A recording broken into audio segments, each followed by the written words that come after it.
I give you a new commandment, that you love one another, just as I have loved you, you also should love one another. Sometimes referred to as the 11th commandment, it was Jesus' last instruction to his disciples. It was his last spiritual will and testament, the heart and soul of his entire earthly message, for us to love others as he has loved us. And our natural reaction to this command of Jesus is that it is very difficult, unrealistic, and perhaps impossible to achieve. And left on our own, I would agree. The truth of the matter is that it's not only possible, it is absolutely necessary if this world is going to survive and benefit from our time spent here. Loving our enemy, of course, does not mean let them walking all over us. Justice is the underlying support of love. And love begins after we have fulfilled the demands of justice. We are to distinguish between the sin and the sinner. We are called to hate sin, but to love the sinner. No one hated sin more than Jesus, and no one ever loved the sinner more than he did. Love our enemy does not mean that we have to like our enemy. We have no control over our likes and dislikes, but love is in the will. With God's help, we can love those we dislike, even our enemies. Science is slowly discovering that Jesus was the greatest psychologist and psychiatrist who ever walked the face of the earth. We are all relational beings. We are all social beings. We are made for and to love. And we cannot live healthy, productive, and fruitful lives independent of other people. Do we want to flourish or just barely exist? Society has more or less succeeded in convincing us that we are no longer our brother's keeper, which is the opposite of Jesus' teachings to love one another. And we are fooling ourselves if we think that we really only need help at the beginning and the end of life. Society has us believing that it's only in the latter stages of life that support is required. In the last few decades or so, society has coined the phrase assisted living. And assisted living is currently defined as housing for elderly or disabled people that provides nursing care, housekeeping, and prepared meals as needed. What about all the other times during our lives when we would benefit from assistance? What about young families needing help and support with raising children? What about guiding our young teenagers into adulthood? What about guiding young adults through key important events in their lives, such as marriage, career moves, and growing into responsible members of society? Society needs to start to recognize the importance of support in these developmental stages and move away from the current self-centered and myopic tendencies that are hampering the positive and healthy development of future generations. Jesus is telling us that we need to love and support in all stages of life. Love is therapeutic. It heals both the ones who give it and the ones who receive it. How many times have we heard volunteers say that they have received far more than they ever gave?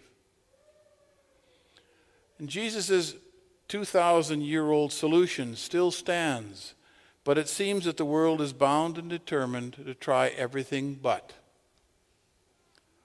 Love, just like energy, cannot be created or destroyed. It can only be transformed. There is only one love, and that is the love of God. We are not the creators of love. We are only the receivers and the transmitters of the love of God. and we can only transmit what we receive. Therefore, we have to be more open and receptive to the love of God. Let it permeate and filter through and overflow to others, even our enemies. And implicit in this is our need to love ourselves. And just when we're thinking that this is way above our pay grade, know that we are not meant to undertake this alone. Just look at the apostles. Like Peter, we lack faith. Like Andrew, we have much to learn. Like James and John, we are selfish at times. Like Matthew, we have a history. And like Thomas, we doubt. But Jesus knew their hearts and their potential and knew what they could become and do for his kingdom. Jesus knows our potential and what we can also do for his kingdom. Seeing that the apostles with their shortcomings did so much for the church should give us confidence. If Jesus could use them, he can certainly use us. We are each called by the Lord at baptism and confirmation to be his witnesses. No one can say that we're not suitable. God calls us to make a difference in the world. God wants to use us in his plan for salvation in the world. And we need to remember that Jesus was beginning his own trial that would lead to his crucifixion when he left his disciples with those words of encouragement. Love one another as I have loved you. And how can we love our enemies if we cannot show encouragement to one another in a Christian community? How can we expect our children to know what love is if they first have not experienced it in their homes and in their parish? One person who made a very significant difference in this world and definitely contributed to God's plan passed away about 2 weeks ago. His name was Jean Vanier, and he died on May 7th at the age of 90. And I put him right up there with Mother Teresa in terms of our modern-day saints. Jean Vanier founded l'Arche, an international federation dedicated to the creation and growth of homes, programs, support networks for people who have intellectual disabilities. He founded it in 1964, and today it's an organization operating in 35 countries on 5 continents. He also co-founded Faith and Light, a cross-denominational Christian charity association to assist those with learning disabilities. And now there's over 1,600 communities in 81 countries.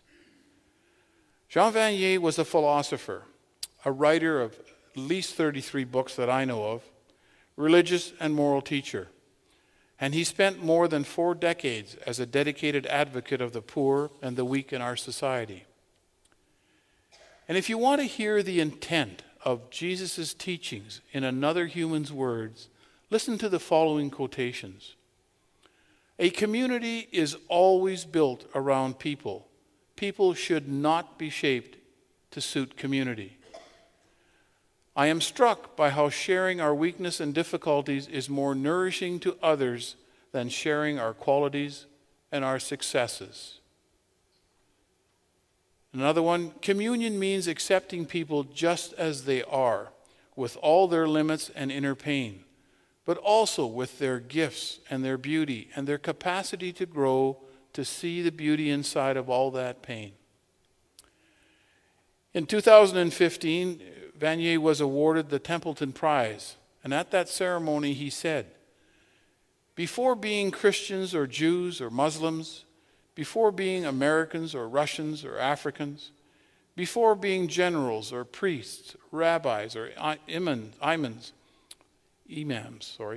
before having visible or invisible disabilities, we are all human beings with hearts capable of love." So where does this all begin?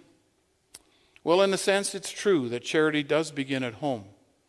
It begins with parents gently, firmly, and positively encouraging their children. It begins with parents continually renewing their love and their support for each other. It begins with this parish community rising above everything negative to build a community of faith and support that warms hearts and heals wounds. And it begins with this Eucharist, where we remember that Jesus not only encouraged us with his words to love one another, but then laid down his life for us. So for each and every one here today, 2 questions need to be addressed. First, will we allow God to use us in his plan for the salvation of this world? And second, will we go the extra mile to make a positive difference?